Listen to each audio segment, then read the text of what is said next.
आप लोग history polity ये सब पर विशेष रूप से जो है मेहनत कीजिए।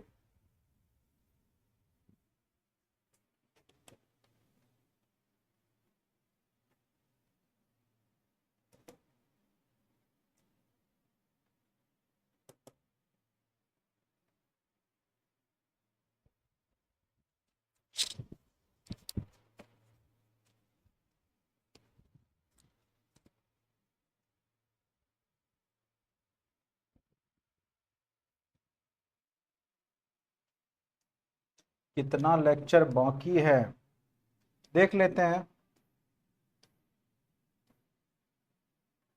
राष्ट्रपति को हमने पढ़ा ही दिया था, उपराष्ट्रपति भी हो ही गया था, राज्यसभा लोकसभा विधानसभा ये सब पढ़ा ही रखा है हम आपको। कम ही क्लास होगा आज, हम लोग राज्य का जो है राज्यपाल पढ़ेंगे। ठीक है, अति महत्वपूर्ण है राज्यपाल बीपीएससी के लिए।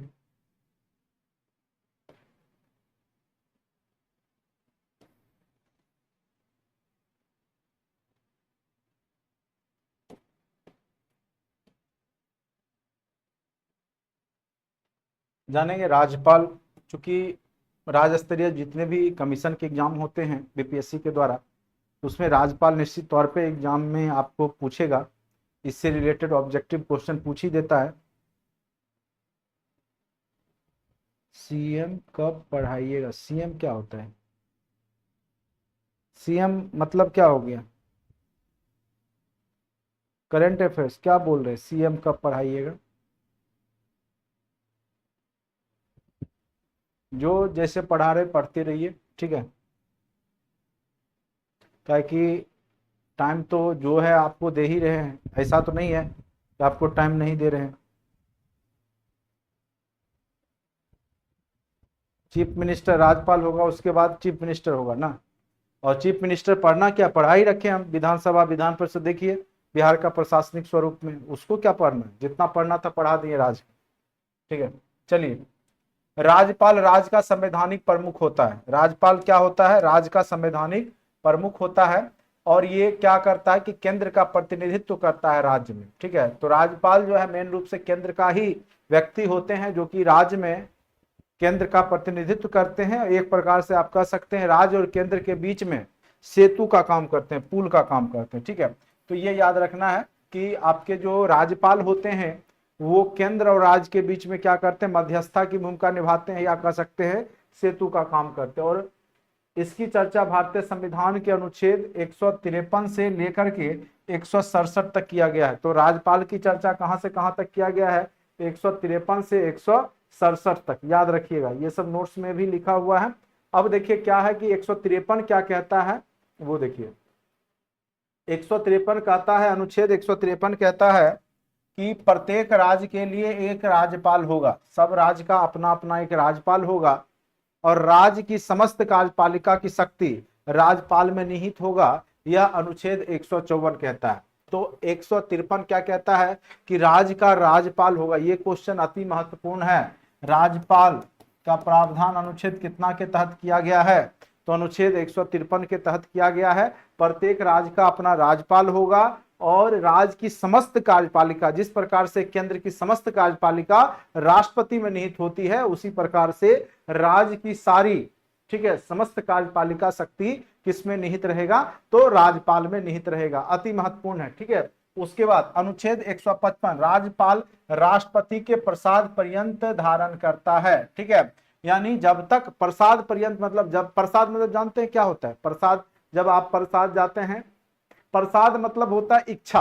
ठीक है, तो प्रसाद पर्यंत कहने का अर्थ है कि जब तक राष्ट्रपति चाहे तब तक वह किसी व्यक्ति को राज्यपाल, ठीक है, बना सकता है कहीं का भी, और रख सकता है उसको कंटिन्यू। तो राज्यपाल राष्ट्रपति के प्रसाद पर्यंत पद धारण करता है, यानी उनके इच्छा जब तक रहेगा, राष्ट्रपति का इच्छा कि उस व्यक्ति को वहां का राज्यपाल बना दिए हैं, उसको बनाए रखे, उसको नहीं हटाए, तब तक वो ऐसा काम कर सकता है। इसीलिए है प्रसाद, यानी उनकी इच्छा। अनुच्छेद 163, शक्ति का प्रयोग मंत्रिपरिषद की सलाह पर। ठीक है, तो ये अपनी शक्ति का प्रयोग खुद से नहीं करता, बल्कि मंत्रिपरिषद की सलाह लेकर के। लेकिन कुछ शक्तियां इसके स्वविवेक संबंधी शक्ति भी है, जिसमें वो खुद निर्णय लेते हैं कि उनको क्या करना है। ठीक है, अब राज्यपाल की शक्तियों को हम विभिन्न भागों में बांट करके देखेंगे। पहले विधायी, कानून बनाने संबंधित, फिर कार्यपालिका से संबंधित, विवेकाधीन शक्ति जैसे विवाद का कारण हो गया, क्षमादान, न्यायिक शक्ति में इनको भी क्षमादान देने की शक्ति है, वित्तीय शक्ति है। ठीक है, चलिए अब यहां देखते हैं क्या क्या है।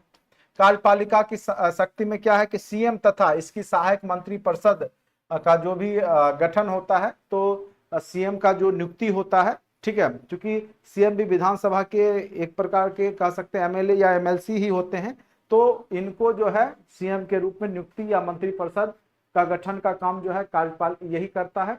महाधिवक्ता की भी नियुक्ति, महाधिवक्ता जैसे एक होते हैं महान्यायवादी, ठीक है, और दूसरे होते हैं महाधिवक्ता। महान्यायवादी केंद्र में होते हैं, वो खास करके क्या होते हैं कि आपका जो भी पार्टी की बहुमत की सरकार है, जो भी सरकार चल रही होती है, तो उसके वो क्या होते हैं, एक प्रकार से कह लीजिए वकील होते हैं। अगर आप सरकार पे केस करते हैं तो केंद्र स्तर पे महान्यायवादी ही जा करके उस केस को हैंडल करेंगे, क्योंकि सरकार तो एक समूह है, बहुत सारे लोग के मिल करके सरकार चलाया जाता है, तो सरकार के तरफ से वहां कोर्ट में हाजिर कौन होगा, तो वहां पे महान्यायवादी सरकार के पक्ष को रखते हैं केंद्र स्तर पे। लेकिन राज्य स्तर पे कौन रखेंगे, महाधिवक्ता। तो महाधिवक्ता की नियुक्ति जो करता है राज्य स्तर पे, वो भी आपका राज्यपाल ही करता है। या राज्य का निर्वाचन आयुक्त की नियुक्ति का भी काम राज्यपाल को ही, मतलब राज्य के जो भी प्रमुख पोस्ट हैं उसकी नियुक्ति का काम कौन करेगा, तो राज्यपाल। राज्य लोक सेवा आयोग के अध्यक्ष एवं सदस्यों की भी नियुक्ति, जैसे आपका बीपीएससी है तो उसका भी जो अतुल प्रसाद होंगे तो उनके भी चयन में राज्यपाल का हाथ होगा। ठीक है, अनुच्छेद 356 अगर राष्ट्रपति शासन लगा अनुच्छेद 356 के तहत, तो वो भी, ठीक है, वो भी डिमांड करता है केंद्र से कौन, तो राज्यपाल ही। तब उस राज्य में जब बहुमत की सरकार नहीं होती है तो उस स्थिति में उस राज्य में राष्ट्रपति शासन लगाया जाता है। या विश्वविद्यालय के कुलाधिपति जो होते हैं वो खास करके आपके क्या होते हैं, राज्यपाल ही होते हैं। उसके बाद कुलपतियों की नियुक्ति में भी इनका योगदान होता है। ठीक है, विश्वविद्यालय के जो कुलाधिपति होते हैं और कुलपति की नियुक्ति आपके कौन करते हैं, तो राज्यपाल ही करते हैं, नियुक्ति करते हैं। राज्य के किसी भी प्रशासनिक एवं विधायी मामले की जानकारी प्राप्त कर सकते हैं। कोई भी समस्या है तो वो राज्य के किसी भी प्रशासनिक एवं विधायी मामले की जानकारी प्राप्त कर सकते हैं। ठीक है, ये सब कार्यपालिका संबंधी शक्तियां हैं राज्यपाल को। उसके बाद विधायी संबंधी क्या क्या शक्ति है, ठीक है, वह विधानमंडल के प्रत्येक चुनाव के बाद प्रत्येक वर्ष के पहले सत्र को संबोधित करते हैं। जैसे आपका स्टार्ट होता है चुनाव के बाद, तो आहूत होना, ठीक है, विघटन होना, तो उस स्थिति में भी आपको जब आहूत होगा, ठीक है, तो वह विधान के प्रत्येक चुनाव के बाद प्रत्येक सत्र की को संबोधित करते हैं और विधेयक को स्वीकार कर सकते हैं, अस्वीकार कर सकते हैं, कोई कानून लागू करना है नहीं करना है, क्योंकि राज्य के जो कानून बनते हैं वो आपका विधायिका जो आपका एमएलए होते हैं विधानसभा और विधान परिषद में पारित होने के बाद राज्यपाल के ही पास जाता है। ठीक है, तो राज्यपाल यहाँ पे अगर स्वीकार कर लिए तो वो कानून बनेगा, नहीं तो उसको पुनर्विचार के लिए भी लौटा सकते हैं। लेकिन धन विधेयक को छोड़ करके, धन विधेयक को ये नहीं लौटा सकते हैं, धन विधेयक को इनको पारित करना ही पड़ेगा, क्योंकि धन विधेयक जो होता है जनता के हित के लिए होता है और यहाँ पे इनको पारित करना ही पड़ेगा। तो धन विधेयक को छोड़ करके बाकी जो भी विधि है, कानून है, इसको पुनर्विचार के लिए विधानसभा लौटा सकते हैं। अनुच्छेद 201 के तहत राष्ट्रपति के लिए सुरक्षित रख सकता है। अगर कोई विधेयक इनको लागू नहीं करना है तो राष्ट्रपति के पास ही भेज सकते हैं। अनुच्छेद 201 के तहत जब राष्ट्रपति इच्छा जाहिर करेंगे कि नहीं इस राज्य में लागू होना चाहिए, तब उस स्थिति में वह राज्य का वह कानून बनता है। सत्र को आहूत करना यानी शुरुआत करना, सत्रावसान करना, विघटित करना। देखिए तीन शब्द है, आहूत करना, शुरुआत करना, सत्रावसान। सत्र होता है ना आपका ग्रीष्मकालीन सत्र, शीतकालीन, उसके बाद आपका 3 सत्र होता है, एक वर्षा ऋतु वाला, एक ग्रीष्म, एक शीत ऋतु वाला, ठीक है, ठंड का। तो ये तीनों जो है आपका सत्र का जो है शुरुआत भी राज्यपाल ही करेंगे राज्य स्तर पे, और विघटन भी जब 5 वर्ष पूर्ण गया, समाप्त हो गया, तो विघटित भी यही करते हैं। अध्यादेश जारी करने की शक्ति अनुच्छेद 213 के तहत, वही जो है राष्ट्रपति को अध्यादेश जारी करने की शक्ति अनुच्छेद 123 के तहत।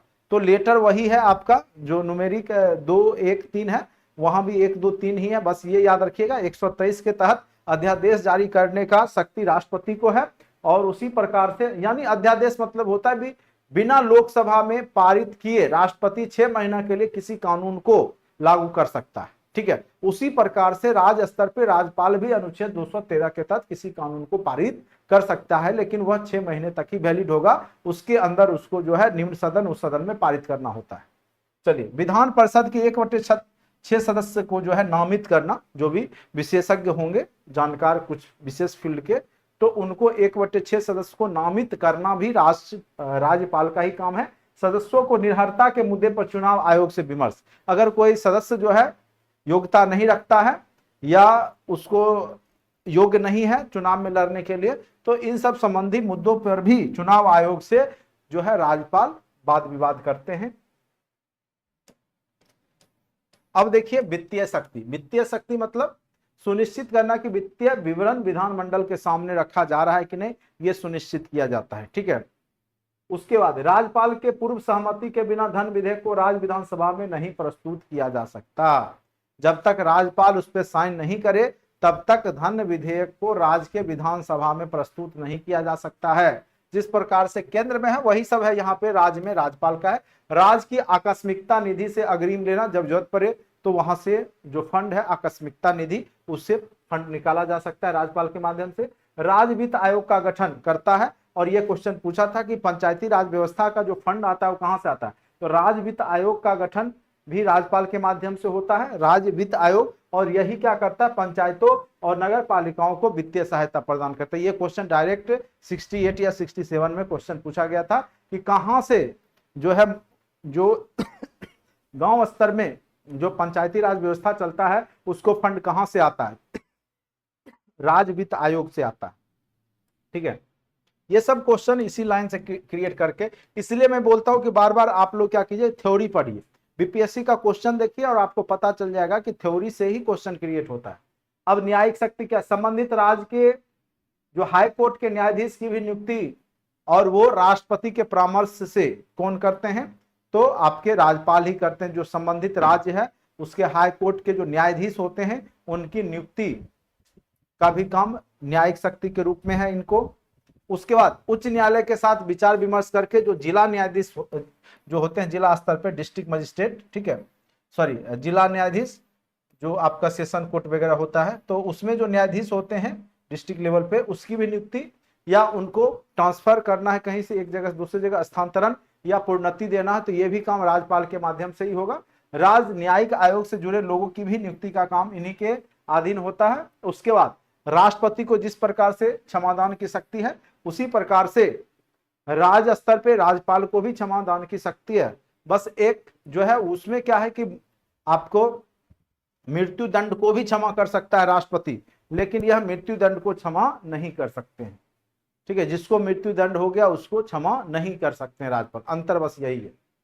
दोषी व्यक्ति के दंड को ये कम कर सकते हैं, किंतु राष्ट्रपति की तरह मृत्यु दंड को क्षमा नहीं कर सकते, आजीवन कारावास में बदल सकते हैं। ठीक है, विवेकाधीन शक्ति क्या है, अनुच्छेद 163 के अनुसार इनके अपने विवेक की भी परिस्थिति का यूज करना है। ठीक है, तो विवेक का भी यूज करते हैं, विवेकाधीन शक्ति है। तो संवैधानिक क्या है, तो देखिए अनुच्छेद 356 के तहत राजनीतिक हथियार के रूप में राष्ट्रपति शासन की सिफारिश कर सकता है। ठीक है, कई बार क्या होता है कि कोई भी पार्टी का बहुमत नहीं बनता है, तो उस स्थिति में ये स्वविवेक का यूज करते हुए संवैधानिक जो है राजनीतिक हथियार के रूप में राष्ट्रपति शासन की सिफारिश केंद्र से करता है और उस राज्य में राष्ट्रपति शासन लगा दिया जाता है। उसके बाद 201 के तहत राष्ट्रपति के विचारार्थ विधेयक को आरक्षित कर सकता है। कोई भी कानून अगर राज्य का नहीं बनने देना है राज्य में, तो वो 201 के तहत उसको रख सकता है राष्ट्रपति के विचारार्थ।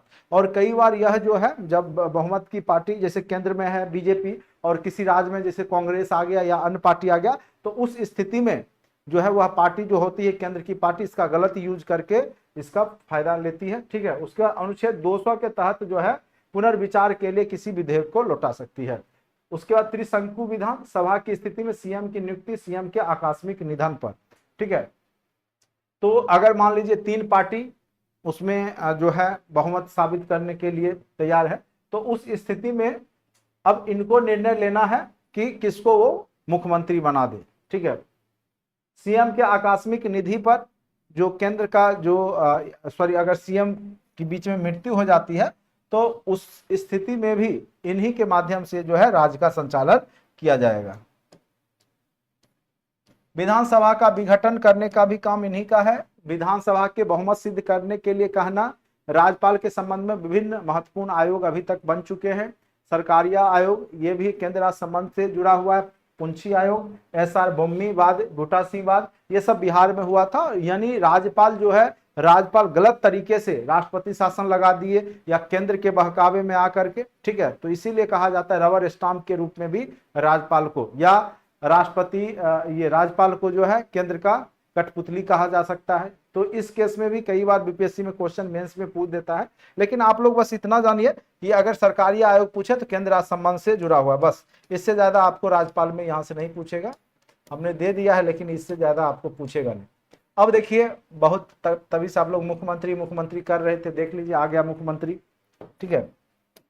मुख्यमंत्री नाम से ही क्लियर है, जो मेन मंत्री हो, ठीक है। मुख्यमंत्री विधानसभा में बहुमत, जिस प्रकार से प्रधानमंत्री होते हैं केंद्र स्तर पे, ठीक है, बहुमत दल के नेता होते हैं, उसी प्रकार से राज्य में विधानसभा में बहुमत दल का नेता ही क्या होते हैं, वो आपके मुख्यमंत्री होते हैं। और राज्य का शासन का वास्तविक अध्यक्ष या प्रधान आपके मुख्यमंत्री ही होते हैं। राज्यपाल तो बस कहने के लिए प्रधान होते हैं, कार्यपालिका के प्रधान, लेकिन मेन रूप से अगर वास्तविक प्रधान की बात करें तो वो आपके कौन होते हैं, मुख्यमंत्री ही होते हैं। और अभी माननीय श्री नीतीश कुमार हैं। हाँ, अनुच्छेद 161 है, क्षमादान की शक्ति। आप लोग तो पूरा रटे हुए हैं, एकदम अच्छे से पढ़ रहे हैं, बहुत मेहनत कर रहे हैं आप लोग। गर्मी में इतना अटेंड कर रहे हैं क्लास को, तो बहुत डेडिकेटेड हैं, ठीक है। और यही सब है, जो लोग डेडिकेटेड होंगे, जो लोग इसको पॉजिटिव वे में देख रहे हैं, उन्हीं का रिजल्ट बनेगा। जो लोग इसको नकारात्मक रूप से ले रहे हैं, उनका रिजल्ट नहीं बनने वाला है, ठीक है। बाकी जितना पढ़ा रहे हैं बिल्कुल ऑथेंटिक है, और जब एग्जाम में बैठेंगे तब आपको अनुभव होगा, ठीक है। और ऑब्जेक्टिव के लिए आप जो है लूसेंट ऑब्जेक्टिव क्विज का ऐप भी डाउनलोड कर सकते हैं। साथ साथ मेरे जो ऐप में है सारा जो भी क्विज है, आज हमने करंट अफेयर्स का भी एक क्विज डाल दिया था, आप लोग उसको बनाइएगा, देखिएगा। बाकी पढ़ाएंगे तो फिर आपका क्लियर होगा। जिस प्रकार से प्रधानमंत्री बनने के लिए न्यूनतम आयु 25 वर्ष है, उसी प्रकार से मुख्यमंत्री बनने के लिए भी न्यूनतम आयु 25 वर्ष होता है, ठीक है। देखिए, जिस प्रकार से केंद्र में प्रधानमंत्री है ना, उसी प्रकार से राज्य में मुख्यमंत्री होते हैं, ठीक है। बाद में के लगभग सेम है। शपथ वहां राष्ट्रपति दिलाता है, यहाँ राज्यपाल दिलाएगा। कार्यकाल कितने दिन का होगा, 5 वर्ष का। सब कुछ ठीक रहा तो 5 वर्ष। मुख्यमंत्री के कार्य क्या, मंत्रिपरिषद का निर्माण करना, मंत्रियों के विभागों का बंटवारा करना, किसको शिक्षा मंत्री देना है, अब देख ही रहे किसको दे दिया। उसके बाद जो है विधानसभा के नेता के रूप में ये कार्य करते हैं। राष्ट्रीय विकास परिषद की बैठक में मुख्यमंत्री राज्य का प्रतिनिधित्व करते हैं। जब राष्ट्रीय विकास परिषद होगा, यानी आपका नीति आयोग हो या विकास परिषद की बैठक हो, तो राज्य के तरफ से मुख्यमंत्री ही उसमें जाकर के पार्टिसिपेट करते हैं, क्योंकि इन्हीं को योजना लेना होता है केंद्र से, राज्य का किस प्रकार से विकास होगा। नोट, मुख्यमंत्री का सबसे लंबा कार्यकाल जो है बंगाल के ज्योति बसु का था। अब अगला लगता है नीतीश कुमार का ही होगा। प्रथम महिला मुख्यमंत्री उत्तर प्रदेश की बनी थी सुचेता कृपलानी, ये याद रखिएगा। विधानसभा विधान परिषद आपको हमने पढ़ा रखा है थोड़ा सा, लेकिन देख लीजिए। राज्य के विधानमंडल के ऊपरी सदन विधान परिषद होता है, ये सब हमने इसे बता रखा है आपको। वर्तमान में 6 राज्य में क्या है, विधान परिषद है। कौन कौन से राज्य में, तो आपका सबसे जो भी जनसंख्या में आगे है वो पहले काउंट कर लीजिए। जैसे उत्तर प्रदेश हो गया, बिहार हो गया, महाराष्ट्र हो गया, ये सब जनसंख्या में भी आगे है। और यहाँ विधान परिषद, एक कर्नाटक हो गया, एक आंध्र प्रदेश हो गया, जम्मू कश्मीर तो अब इसको हटा लीजिए, अब आंध्र, इसके जगह पे तेलंगाना कर लीजिए। तेलंगाना में भी जो है आपका विधान परिषद, ठीक है। राज्य विधानमंडल का निम्न सदन विधानसभा होता है, और इसकी अधिकतम सदस्य संख्या कितनी हो सकती है, 525। किसी भी राज्य में 525 से ज्यादा सदस्य विधानसभा में नहीं हो सकते, ठीक है। और बिहार में तो आपको पता ही कितने सदस्य हैं, 200 कितने, 243। कितने सदस्य हैं, 243। जिसको 122 आ गया वो सरकार बना लेता है, ठीक है। 122 सीट जो जीत गया वो सरकार बना लेता है, ठीक है। तो ये आपके जनसंख्या के आधार पे होता है, क्षेत्रफल के आधार पे होता है। तो बिहार विधानसभा में कितने सीट हैं, तो 243 सीट है, ठीक है। अगर बिहार लोकसभा में पूछे तो 40, बिहार का राज्यसभा में कितना है, तो 16। तो एकदम ये सब रट्टा मार के रखिए, ठीक है। ये सब एकदम पूरा एकदम मुंह पे होना चाहिए, यही सब क्वेश्चन पूछेगा आप लोग से ज्यादा। अब देखिए, अब अतुल प्रसाद है, कहीं रिसर्च कर लिए तो आप लोग को भी जो है हालत खराब कर देंगे, लेकिन जनरली मुझे नहीं लगता है उतना टफ पूछा जाएगा यहाँ पे, ठीक है। विधानसभा का सदस्य बनने का न्यूनतम आयु 25 वर्ष होना चाहिए, कार्यकाल 5 वर्ष का होता है। जम्मू कश्मीर की विधानसभा में राज्यपाल 2 महिलाओं को मनोनीत कर सकती है, ठीक है, 2 महिलाओं को मनोनीत कर सकता है।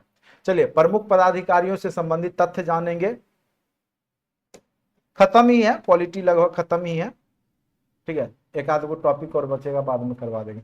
राष्ट्रपति 35 वर्ष की आयु न्यूनतम चाहिए, राष्ट्रपति को कितना चाहिए, 35 वर्ष। वही उपराष्ट्रपति को कितना चाहिए, तो 35 वर्ष। उसी प्रकार से आपका प्रधानमंत्री को कितना चाहिए या मुख्यमंत्री को 25 वर्ष, या कोई भी चुनाव लड़ने के लिए कितना चाहिए, ये भी क्वेश्चन पूछ दिया था। एक वार्ड कमिश्नर है, उसको चुनाव लड़ने के लिए कितना आयु कम से कम होना चाहिए, तो उसको 21 वर्ष होना चाहिए, कम से कम 21 वर्ष। आप वोट दे सकते हैं 18 वर्ष में, लेकिन चुनाव आप 21 वर्ष से कम आयु में नहीं लड़ सकते, कोई भी चुनाव नहीं लड़ सकते, ठीक है। प्रधानमंत्री के लिए 25 वर्ष चाहिए, शपथ ग्रहण राष्ट्रपति दिलाएगा। यहाँ पे उपराष्ट्रपति को भी राष्ट्रपति दिलाएगा, और राष्ट्रपति को मुख्य न्यायाधीश दिलाते हैं। और त्याग पत्र जो है, इनको जो है ये किसको देंगे, उपराष्ट्रपति को, और उपराष्ट्रपति त्याग पत्र किसको देंगे, राष्ट्रपति को देंगे। प्रधानमंत्री 25 वर्ष के आयु बनते हैं, ये इनको नियुक्ति कौन शपथ ग्रहण करवाएगा, राष्ट्रपति, और त्याग पत्र भी राष्ट्रपति को ही देंगे। लोकसभा अध्यक्ष किसको देंगे, उपाध्यक्ष को, और उपाध्यक्ष किसको देंगे, तो अध्यक्ष को। और आयु 25 वर्ष, लोकसभा अध्यक्ष बनने के लिए 25 वर्ष, लोकसभा अध्यक्ष दोनों एक ही चीज हो गया। राज्यसभा उपसभापति जो होते हैं राज्यसभा के, वो 30 वर्ष में। राज्यसभा के जो उपसभापति होते हैं, ठीक, उपसभापति, सभापति तो उपराष्ट्रपति ही होते हैं राज्यसभा के, उनको 35, लेकिन राज्यसभा के उपसभापति को 30 वर्ष। और ये जो है राष्ट्रपति ही शपथ ग्रहण करवाते हैं, और उपराष्ट्रपति जो है यहाँ पे ये त्यागपत्र उपराष्ट्रपति को देते हैं, क्योंकि उपराष्ट्रपति ही राज्यसभा के पदेन सभापति होते हैं। मुख्य चुनाव आयुक्त जो होते हैं, उनका आयु कम से कम 30 वर्ष होना चाहिए, और राष्ट्रपति उनको शपथ दिलवाते हैं, और त्याग पत्र भी राष्ट्रपति को ही देंगे, मुख्य चुनाव आयुक्त। मुख्य न्यायाधीश जो है, इनका भी वही है, ठीक है, राष्ट्रपति, ठीक है। राज्यपाल 35 वर्ष के आयु बनेंगे, इनका भी नियुक्ति राष्ट्रपति, और त्याग पत्र भी राष्ट्रपति। मुख्यमंत्री 25 वर्ष में, ये राज्यपाल इनको शपथ दिलाएंगे, और ये त्याग पत्र भी राज्यपाल को ही देंगे। संघ लोक सेवा आयोग जो है इनका, देखिए ये सब इनका कोई फिक्स नहीं है, ठीक है, ऐसे 25 प्लस ही हो जाता है। और उसके बाद राष्ट्रपति इनको बनाते हैं संघ लोक सेवा आयोग के, और राष्ट्रपति को ही त्यागपत्र देना होता है। नियंत्रक महालेखा परीक्षक को भी राष्ट्रपति ही मतलब शपथ दिलवाते हैं, और राष्ट्रपति को ही त्यागपत्र देना होता है। अब वेतन और कार्यकाल, कई बार ये भी क्वेश्चन पूछ देता है। तो राष्ट्रपति का वेतन अभी वर्तमान में 5 लाख है, ये सब बढ़ते रहता है, घटता तो नहीं है। 5 वर्ष का कार्यकाल होता है। उपराष्ट्रपति का वर्तमान में वेतन 4 लाख है, पहले 1,25,000 था, अभी 4 लाख है, 5 वर्ष के लिए है। राज्यपाल का वेतन अभी वर्तमान में 3.5 लाख है, 5 वर्ष के लिए है। इसको देख लीजिएगा, इधर कुछ दिन पहले भी शायद बढ़ा था, अपडेट कर लीजिएगा, हो सकता है कहीं चेंज हो गया हो, तो बाद में जो बोलिएगा आप लोग। उपराज्यपाल का भी जो है आपका 2,25,000 है, ठीक है, 5 वर्ष के लिए है। मुख्य न्यायाधीश का है 2,80,000 वेतन है, 65 वर्ष की आयु तक बन सकते हैं, ये क्वेश्चन पूछा हुआ है। चीफ जस्टिस का मैक्सिमम आयु कितने वर्ष तक बन सकते हैं, 65 वर्ष तक। और वही हाई कोर्ट के जो होते हैं, उच्चतम न्यायालय का 65 वर्ष तक होता है, ठीक है, और हाई कोर्ट का जो होता है 62 वर्ष, ठीक है। तो ये भी याद रखिएगा। यहाँ पे उच्च न्यायालय है ना, जो राज्य का होता है उच्च न्यायालय, उच्चतम न्यायालय हुआ केंद्र का, ठीक है, जैसे सुप्रीम कोर्ट, और ये हुआ हाई कोर्ट। हाई कोर्ट में 62 वर्ष की उम्र तक ही वो बने रह सकते हैं, ठीक है, और इनका भी लगभग 2.5 लाख वेतन है अभी, ठीक है। ये सब देख लीजिएगा अच्छे से वर्तमान में। अब थोड़ा सा उच्च न्यायालय जो न्यायिक व्यवस्था है उसके बारे में भी थोड़ा सा हम लोग देख लेते हैं, ठीक है। आज कंप्लीट हो जाएगा। आप लोग बहुत परेशान थे पॉलिटी कब कंप्लीट होगा। बाद बाकी हमने आपको बिहार स्पेसिफिक में भी पढ़ा रखा है, जैसे पंचायती राज व्यवस्था वगैरह हो गया, तो वो सब आप वहां से देख लीजिएगा, ठीक है। चलिए, भारत में कुल 21 उच्च न्यायालय, लेकिन अभी इसकी संख्या बढ़ गई है, ठीक है, अभी वर्तमान में इसकी संख्या बढ़ गई है, 21 की जगह ज्यादा हो गया है, ठीक है। देख लेते हैं वर्तमान में कितना हाई कोर्ट है।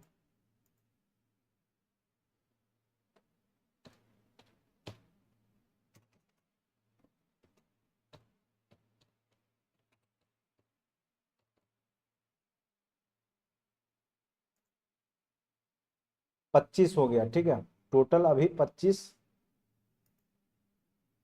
और 25वां जो है बना है वो आपका तेलंगाना आंध्र प्रदेश की राजधानी अमरावती में है, ठीक है, आंध्र प्रदेश के तेलंगाना और आंध्र प्रदेश में विभाजन के बाद स्थापित हुआ है। तो आंध्र प्रदेश बना है आपका 25वां। ठीक है, आंध्र प्रदेश का तो टोटल अभी उच्च न्यायालय की संख्या कर लीजिएगा 25। ठीक है, तो ये सब देखिए डाटा अपडेट होते रहता है, तो 25 और 25वां आपका आंध्र प्रदेश बन गया। उच्च न्यायालय में सर्वाधिक न्यायाधीशों की संख्या इलाहाबाद कोर्ट की है और सबसे कम कहाँ का है, गुवाहाटी कोर्ट की है।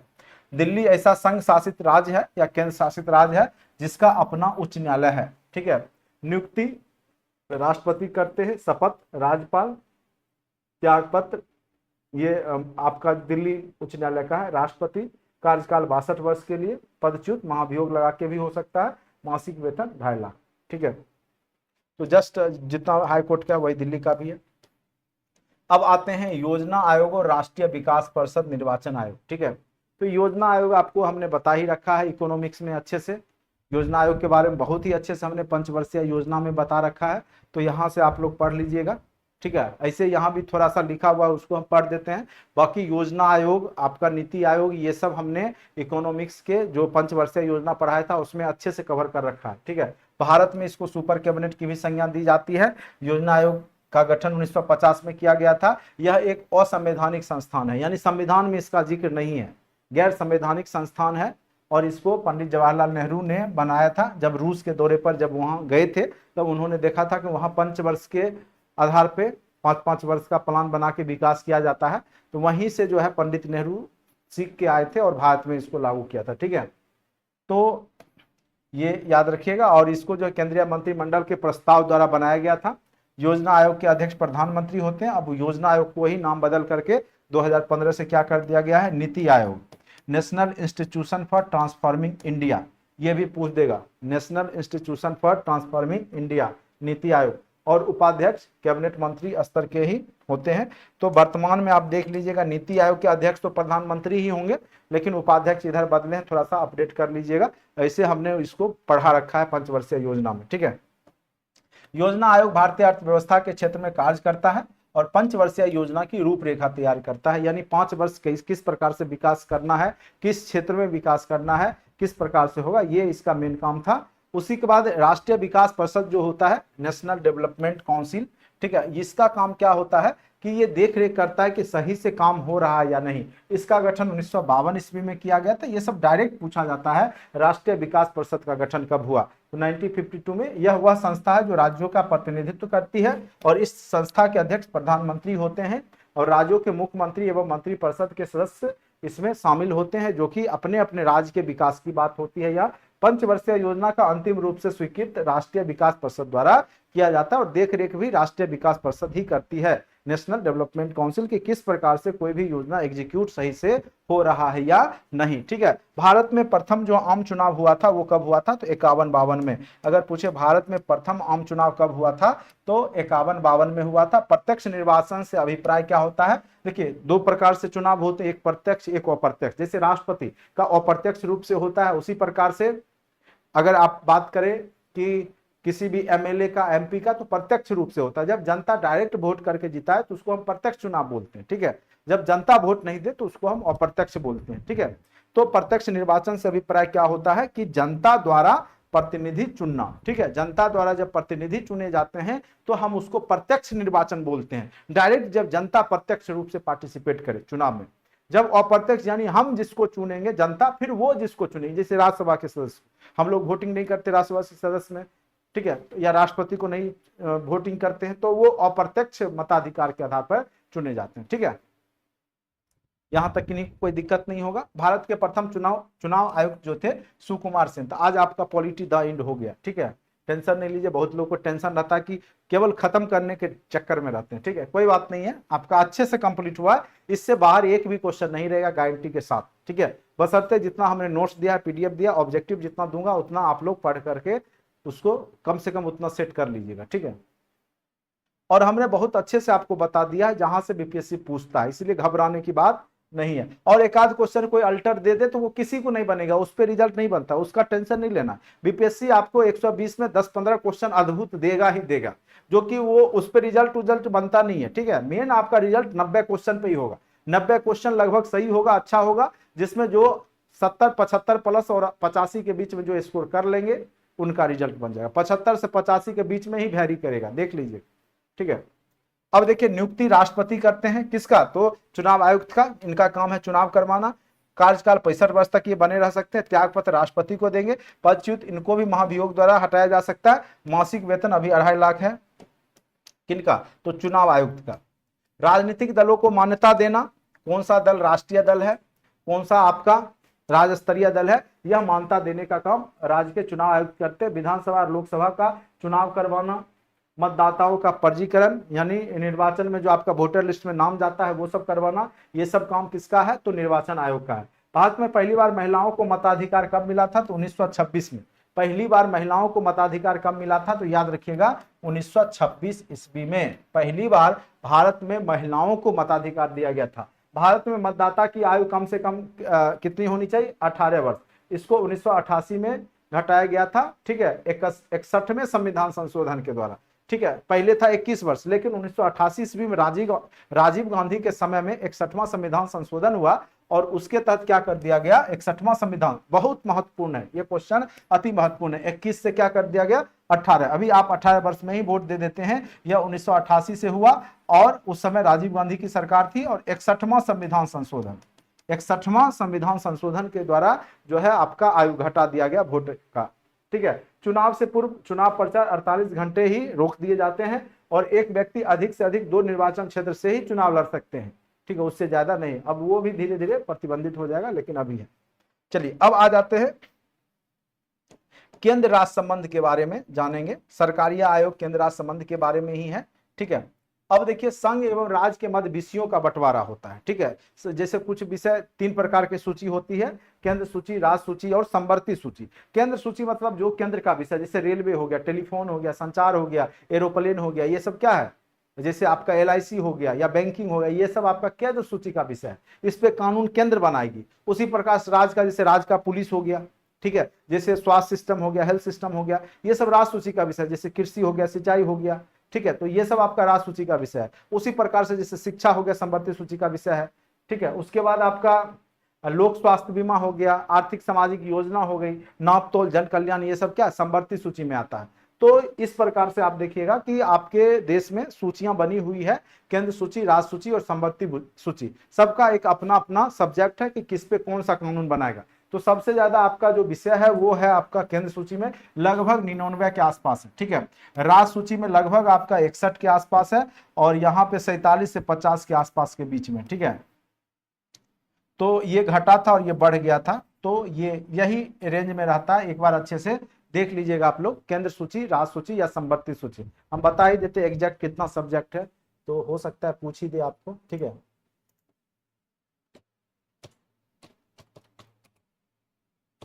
क्योंकि ये कई बार कंफ्यूज कर देता है।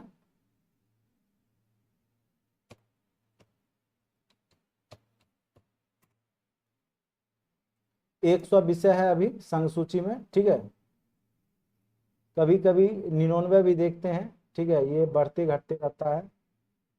राज्य सूची में 61 है और केंद्र सूची, संवर्ती सूची में 52। हमने लगभग सही लिखा, यहाँ बस 100 कर लीजिए, ठीक है, इसको 100 कर लीजिए, हमने ठीक ही लिखा था। 99 भी कई किताब में हमने देखा था, ठीक है। तो 100 याद रखिएगा, ठीक है, 100 याद रखना है आपको, ठीक है। ये अति महत्वपूर्ण है जो अभी हमने आपको बताया है। 8वीं अनुसूची, देखिए वो अनुसूची अलग है, ये सूची अलग है। 8वीं अनुसूची भाषा से संबंधित है, जिसमें 22 भाषाओं का जिक्र है, ठीक है, वो अलग है। अनुसूचियां अलग है, ये सूची है, ये सब्जेक्ट है, ठीक है।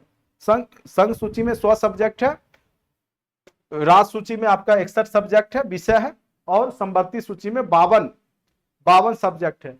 मतलब उस पे कानून, जैसे केंद्र वाला सूची पे केंद्र ही बना सकता है, राज्य सूची वाला राज्य ही बनाता है, लेकिन कई बार केंद्र को भी पावर रहता है राज्य वाला बनाने का, ठीक है, बना सकता है।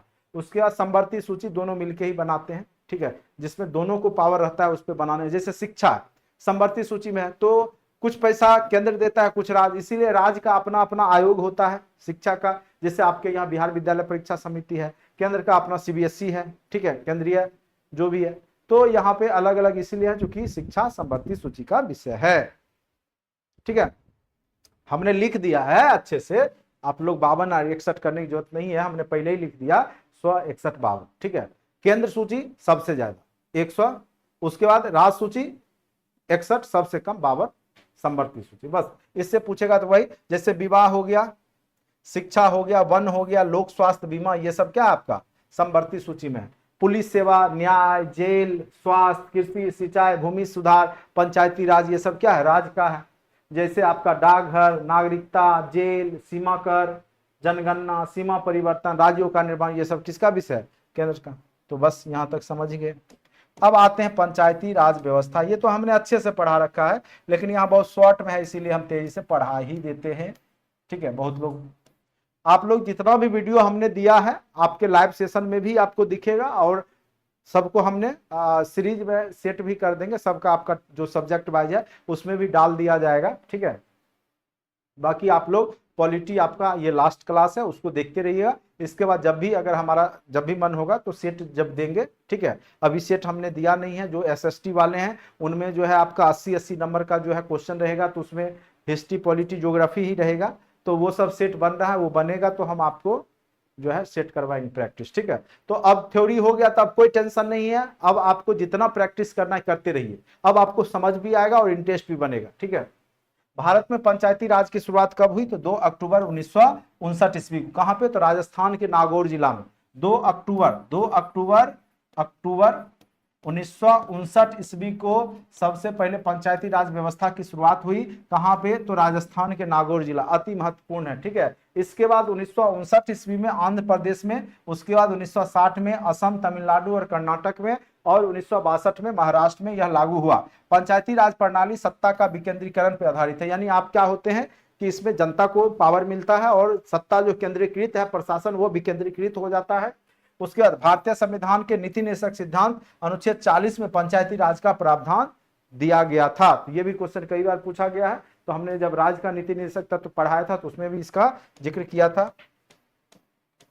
बलवंत राय मेहता समिति जो है आपका पंचायती राज व्यवस्था से संबंधित है, कई बार क्वेश्चन पूछा है। इन्हीं के सिफारिश से आपका पंचायती राज व्यवस्था जो है त्रिस्तरीय लागू किया गया था। ठीक है, पंचायती राज व्यवस्था का वर्णन जो है, राज का वर्णन 1992 के 73वां संविधान संशोधन के द्वारा 11वीं अनुसूची जोड़ी गई। तो 11वीं और 12वीं अनुसूची, जैसे 11वीं है आपका पंचायती राज व्यवस्था ग्राम स्तर पे, वही जो है शहर नगर निकाय के लिए, नगर पंचायत या नगर निकाय नगर निगम के लिए जो है 12वीं अनुसूची है। तो ये दोनों स्थानीय स्वशासन की बात ही करता है। दोनों का जो है 73वां संविधान संशोधन 1992 में ही इसको बनाया गया था, राजीव गांधी के समय में। ठीक है, उसके बाद भारतीय संविधान के 9वें भाग में पंचायती राज व्यवस्था का वर्णन है। केमा भाग है, 9वां भाग। तो 3 स्तर का है, गांव स्तर, प्रखंड स्तर, जिला स्तर। गांव स्तर पे ग्राम पंचायत होगा संरचना, सरपंच अधिकारी होता है, या आपका जो कह सकते हैं मुखिया या सरपंच। ठीक है, मुखिया या सरपंच, इसका प्रत्यक्ष रूप से जनता वोटिंग करती है। उसके बाद प्रखंड स्तर पे पंचायत समिति होते हैं, इसका जो होते हैं प्रमुख होते हैं, इसके कौन होते हैं, प्रमुख। और प्रमुख अप्रत्यक्ष आधार पर चुने जाते हैं, क्योंकि पंचायत समिति के जो सदस्य होते हैं उसी में से प्रमुख चुने जाते हैं, इसीलिए अप्रत्यक्ष, जनता यहाँ वोट नहीं देती है पंचायत समिति को, वो प्रखंड स्तर पे होते हैं। ये भी क्वेश्चन बीपीएससी में पूछा गया। जिला स्तर पे आपका जिला परिषद होता है, इसमें चेयरमैन चुने जाते हैं जिला परिषद सदस्य के द्वारा। ये भी अप्रत्यक्ष आधार पर, चूंकि जनता डायरेक्ट जो है जिला परिषद नहीं बनाती है। ठीक है, चेयरमैन को नहीं चुनती है, जिला परिषद सदस्य को चुनती है, जिला परिषद सदस्य चेयरमैन को चुनते हैं, इसीलिए अप्रत्यक्ष। ठीक है, तो इस प्रकार से आपका चैप्टर पूरा कंप्लीट हो गया। अब थोड़ा सा ऑब्जेक्टिव है, उसको भी हम लोग देख लेते हैं तेजी से। जो भी 100-150 क्वेश्चन होगा उसको तेजी से हम लोग कवर कर लेते हैं। हाँ, वो जो आप बोल रहे हैं ना बुक है, तो वो सब चेंज होते रहता है, इसीलिए हमने बोला ना कि चेंज हो गया होगा। ठीक है, अभी हमने इसलिए इंटरनेट से देख के बताया आपको। केंद्र सूची में 100 विषय है। ठीक है, 61 उसमें है और 52 जो है आपके संबत्ति में है। जो अभी हमने लिख दिया वो अभी का करंट का है। ठीक है, तो चूंकि अपडेट होते रहता है तो हम लोग पढ़ाते हैं, तो अब हमको भी डर लगता है कि कई लोग विद्वान लोग देख लेंगे, तो उनको जो है विद्वान लोग जब देख लेंगे तो कमेंट करेंगे कि आप गलत पढ़ाते हैं। ठीक है, तो सोच समझ करके हम लोग को करना पड़ता है।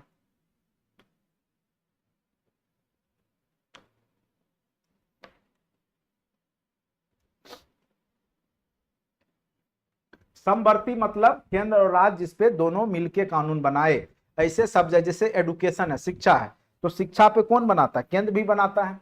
और राज्य भी बनाता है। आपका नई शिक्षा नीति कौन बनाया? केंद्र बनाया, लेकिन राज्य भी अपना अपना शिक्षा नीति बनाता है। राज्य स्तर के भी अपना जो शिक्षा का अपना एक आयोग होता है, उसके माध्यम से विकास होता है। इसीलिए समवर्ती हो गया, दोनों हो गया। ठीक है, कहीं कोई दिक्कत भी है यहां तक? किन्हीं को कोई दिक्कत भी है बताइए।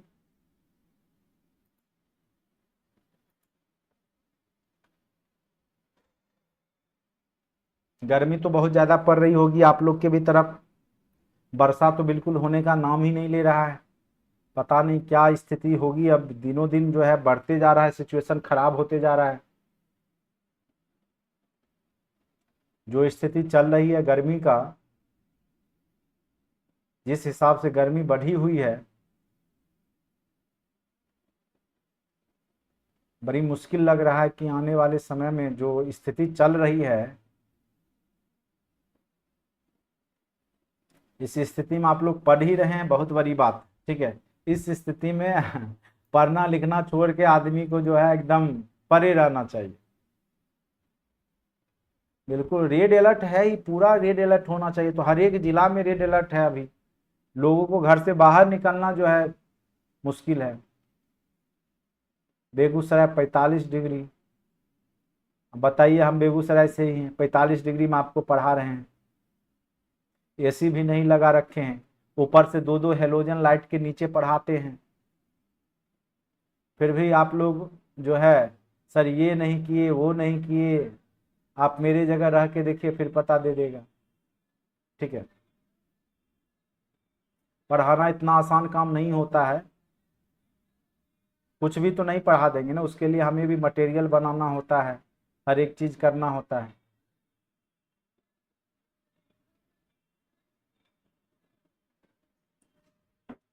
चलिए, अब महत्वपूर्ण तथ्य को देख लेते हैं। संसद के किसी भी सदन में राष्ट्रपति के विरुद्ध महाभियोग लाया जा सकता है। महाभियोग के माध्यम से है राष्ट्रपति को भी हटाया जा सकता है, और वह संसद के किसी भी सदन में, उस सदन या निम्न सदन यानी लोकसभा या राज्यसभा, किसी में भी उसको लाया जा सकता है। संविधान की प्रस्तावना में अब तक एक बार ही संशोधन हुआ है। संविधान की प्रस्तावना में जो आपका उद्देश्य का है, उसमें एक बार संशोधन हो चुका है, 42वां संविधान संशोधन 1976 में। ठीक है, उसके बाद संसद की लोक लेखा समिति के अध्यक्ष विपक्षी दल के नेता ही होंगे। लोक लेखा समिति, चूंकि इसीलिए विपक्षी दल के नेता को बनाया जाता है कि अगर सेम पार्टी के लोग होंगे तब तो घपलेबाजी हो जाएगा, इसीलिए। ठीक है, लोकसभा के एकमात्र स्पीकर नीलम संजीव रेड्डी जो भारत के राष्ट्रपति बने हैं।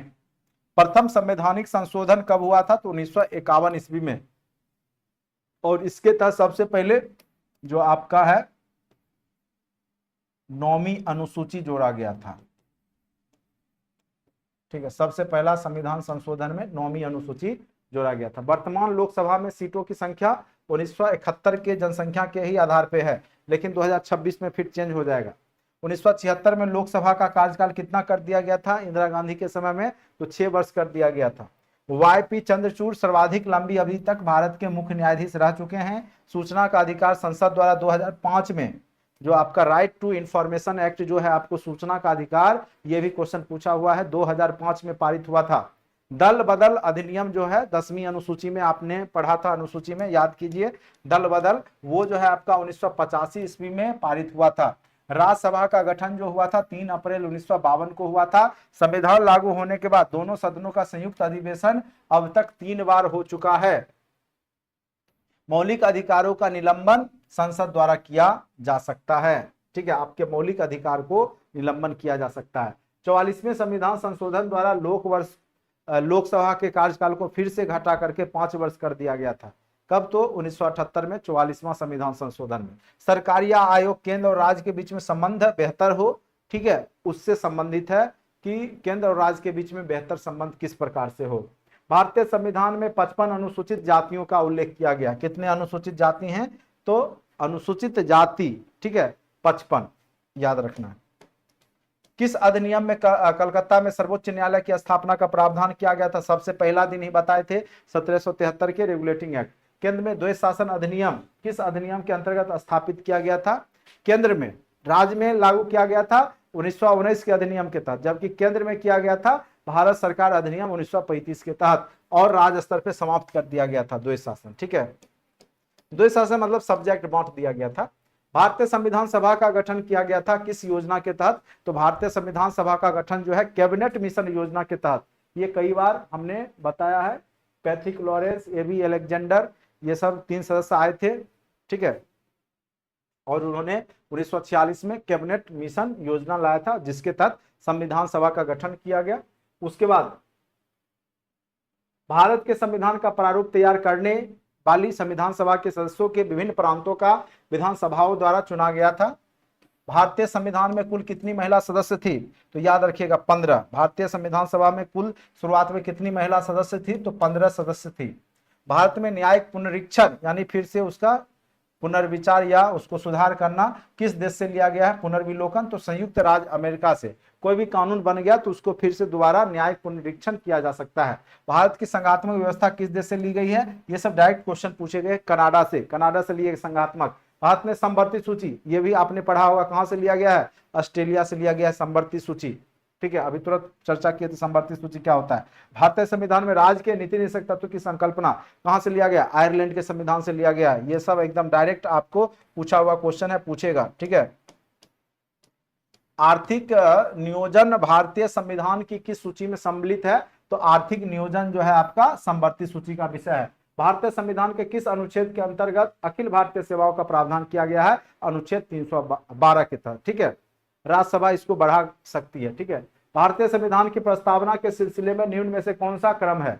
तो आपका क्या है? हम बोलते हैं, हम भारत के लोग भारत को एक संपूर्ण प्रभुत्व संपन्न समाजवादी पंथ निरपेक्ष, तो वही है सार्वभौम प्रभुत्व संपन्न सत्ता संपन्न समाजवादी धर्मनिरपेक्ष जनवादी, वही हो गया।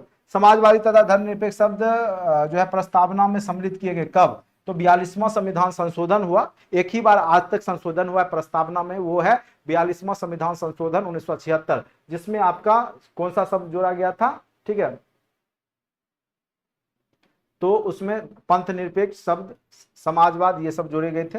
निम्नलिखित विवादों में से किसमें सर्वोच्च न्यायालय ने प्रस्तावना को भारतीय संविधान का मौलिक संरचना का भाग स्वीकार किया? केशवानंद भारती बनाम केरल 1973 में। ठीक है, 1973 में यह वाद विवाद हुआ था, केशवानंद भारती विवाद। केरल के ये मठाधीश थे, इधर ही कुछ कोरोना के टाइम पे इनकी मृत्यु हुई है, तो 1973 में इन्हीं के बाद के तहत जो है हुआ था ये। ठीक है, तो ये याद रखिएगा। उसके बाद राष्ट्रपति पद्धति में समस्त कार्यपालिका की शक्ति किसमें होगा? राष्ट्रपति में। कल्याणकारी राज का उद्देश्य क्या है? अधिकतम संख्या का अधिकतम कल्याण सुनिश्चित हो, यही आपका डीपीएसपी का पार्ट है। कौन सा एक भारत के संविधान का संघीय लक्षण नहीं है? एकहरी नागरिकता। ठीक है, भारतीय कौन एक भारत के संविधान का संघीय लक्षण नहीं है? भारत में एकल नागरिकता है, पता नहीं, ये थोड़ा सा मिस्टेक लग रहा है मुझे। एकहरी मतलब तो एकल ही हो गया, ये तो है। भारतीय नागरिकों के लिए मौलिक अधिकार का वर्णन है अनुच्छेद 12 से 35 तक। कितने मौलिक अधिकार हैं? तो मौलिक अधिकारों की संख्या 6 है। मौलिक अधिकार के अंतर्गत कौन सा अनुच्छेद बच्चे के शोषण के विरुद्ध है? अनुच्छेद 24 बालाश्रम पे रोक है, बच्चे से आप काम नहीं करवा सकते। भारतीय संविधान का अनुच्छेद 17 का संबंध अस्पृश्यता का उन्मूलन छुआछूत से संबंधित है।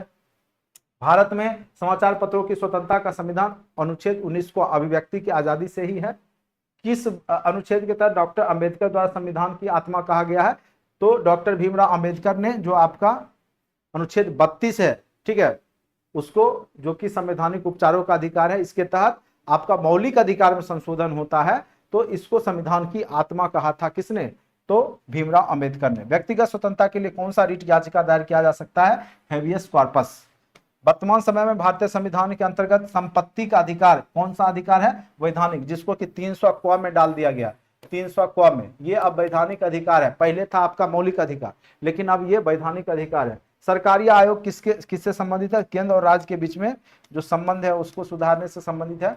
भारतीय संविधान के किस अनुच्छेद के अंतर्गत अंतर्राष्ट्रीय समझौतों को प्रभावी बनाने हेतु संसद राज्य सूची के विषय पर कानून बना सकती है? तो अनुच्छेद 253। ये सब अच्छे से देख लीजिएगा। भारतीय संविधान के किस अनुच्छेद में निर्वाचन आयोग की चर्चा की गई? अनुच्छेद 324। अनुच्छेद 249 खंड 1 के अंतर्गत पारित प्रस्ताव किससे अधिक समय के लिए प्रवर्तित नहीं किया जा सकता? 1 वर्ष से। संविधान के किस भाग में पंचायती राज का है? तो ये तो आपको पता ही, भाग 9। भाग 9 में क्या है?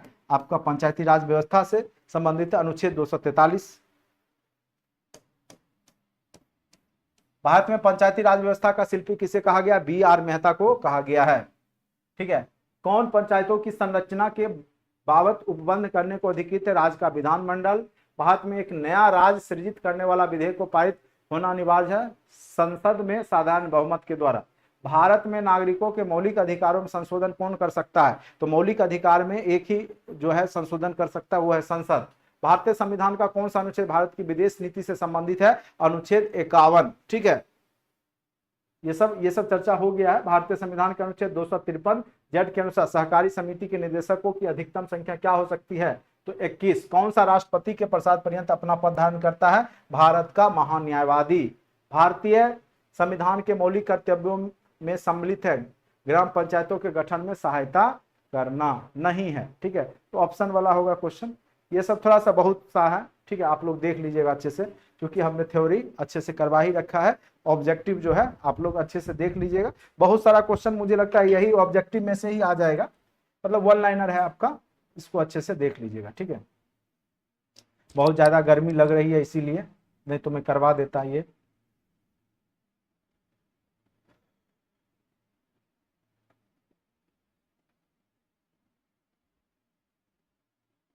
मौलिक अधिकार को समाप्त किया जा सकता है केवल एक अधिकार को छोड़ करके। ठीक है, केवल एक अधिकार को छोड़ करके मौलिक अधिकार को छीना जा सकता है। नहीं होता तो कोरोना के टाइम पे आपको घूमने की आजादी थी, एक जगह जो है आप ज्यादा आदमी एकत्रित हो सकते थे, सभा कर सकते थे, वो सब अधिकार आपका समाप्त किया जा सकता है। ठीक है, केवल जीने की स्वतंत्रता को छोड़ करके। पीडीएफ दे दीजिएगा, दे नहीं रखे हैं, सारा कुछ है फोल्डर में, देखिए 1 to 5 वाले में आपको दिया हुआ है पूरा पीडीएफ पॉलिटी का दिया हुआ है। हाँ, पॉलिटी ओवर हो गया।